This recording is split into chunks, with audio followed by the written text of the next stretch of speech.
The reason is that I really feel it's the right time, that, you know, I was here for a certain period of time and I was privileged to do not only what I saw as my vision when I came here, but really a number of other very exciting things I could not have anticipated.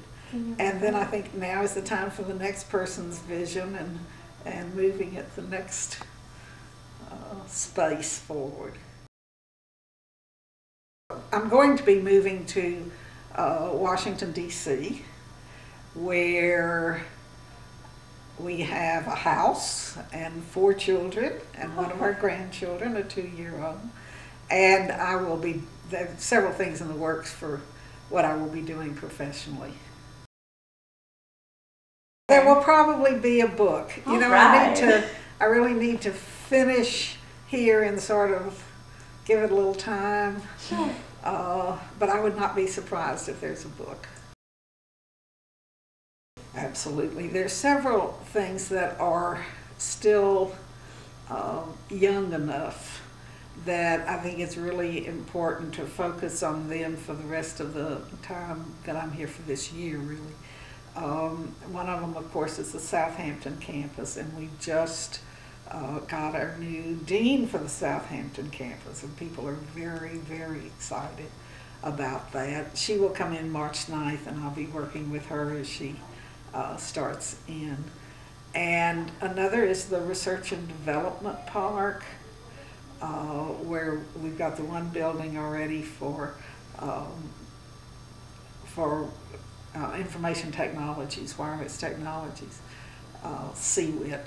And we're starting on the energy building and just getting that organized so it moves ahead, because it's enormously important not only to the university but to Long Island in terms of hatching the new industries that will exist here and move us economically ahead. So that's another of the things I see as very, very important for this time. Another is to work with the searches that are going on. We've just appointed a new dean of dentistry, and there's a search on for a vice president for health sciences, and you know, those have started and I'd like to see them come to fruition. No, absolutely, I have steered totally clear, as indeed I should. You know, it's as I say, not my problem. They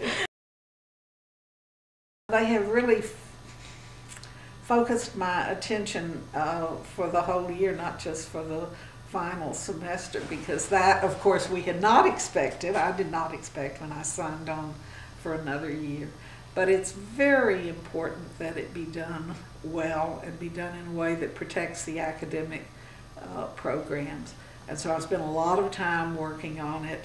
I'm very proud of what all the vice presidents on campus did. So a number of them were willing to give up more than the average percentage in their cuts so that we could bolster the academic program and not cut it as much.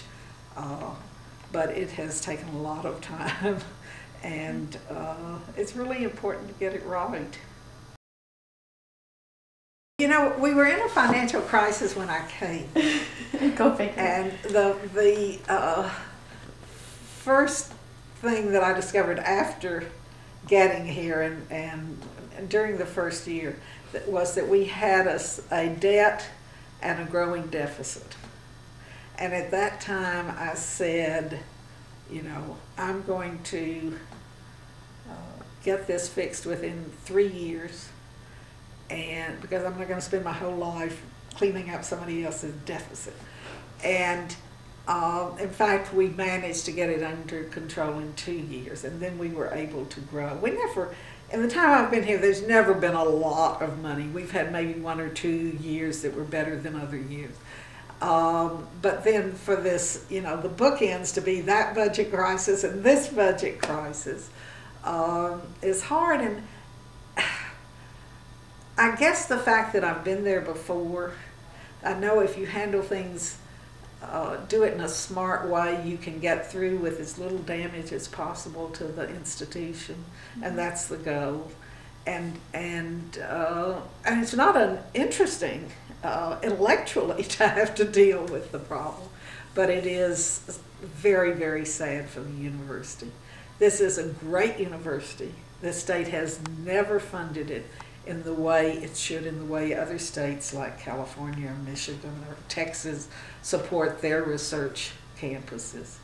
And it's, if you think about it, amazing that we have gotten this far, that we've become one of the top universities in the country when we have had so little financial support from the state. I guess the first thing would be keep cool. Be very sure of what your priorities are, and as you focus, keep those very much in mind. Be very aware of what your vision for the future is, so that as you're having to cut or squeeze, you're not damaging the potential to create what you want to create.